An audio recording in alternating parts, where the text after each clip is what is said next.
ঝড় দেখছি। ফলে সেই জায়গায় দাঁড়িয়ে সারা রাজ্যেরও যা খোঁজখবর পাচ্ছি, পশ্চিমবাংলার মাটিতে পশ্চিমবাংলার যা সংস্কৃতি, যা ঐতিহ্য, সেখানে দাঁড়িয়ে এই মধুঝড় কাজই দেবে না। মধুঝড় পশ্চিমবাংলার বর্ডারে এসে আটকে যাবে। গতবারের যিনি এখানে প্রার্থী ছিলেন সুদীপ বন্দ্যোপাধ্যায়, তিনি দাবি করেছেন যে তিনি 1 লক্ষ ভোটে এখান থেকে জিতবেন।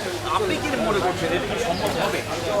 না না, কোনো চান্সই নেই। তার কারণ হচ্ছে যে তৃণমূল কংগ্রেসকে মানুষ ভোট দেবে কেন এখন ভাবতে শুরু করেছে। আমি ইতিমধ্যেই 37টা ওয়ার্ড ঘুরেছি, মানুষের কাছ থেকে যে ক্ষোভ বিক্ষোভ শুনেছি, মানুষ এটা পরিষ্কার বলছে নাম কমেনি।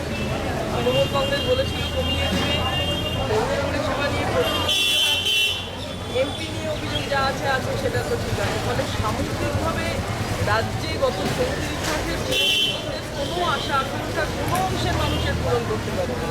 ফলে সেই জায়গায় দাঁড়িয়ে প্রথম থেকেই একটি বাইরে দীর্ঘদিন হচ্ছে। শেষ প্রশ্ন, যে আপামর জনতার সঙ্গে মিশে কতটা আশাবাদী এবারের লোকসভা নির্বাচনের ফলাফলকে?